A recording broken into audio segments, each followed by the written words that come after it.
জিজ্ঞাসা করতে চাই যে আপা বলেছিলেন আমরা রক্ত রং মেখে শুয়েছিলাম, সে আপা আছে না আমরা আছি? হেফাজত থাকবে না আপা থাকবে? আবার কি আর কোনো কালে আসবে? সম্ভব? নারী নীতি বাস্তবায়ন করে দেখেন আপনি নিজে থাকুন কিনা।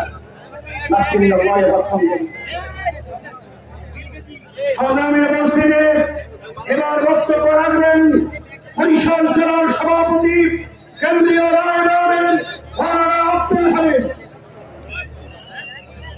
السلام عليكم ورحمة الله وبركاته. بسم الله الرحمن الرحيم.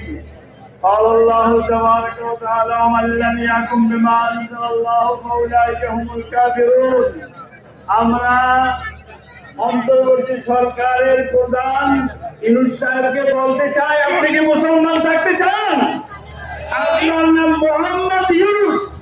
আপনি যদি মুসলমান থাকতে চান তাহলে নারী কমিশনের কোন প্রস্তাব আপনি পাস করতে পারবেন না।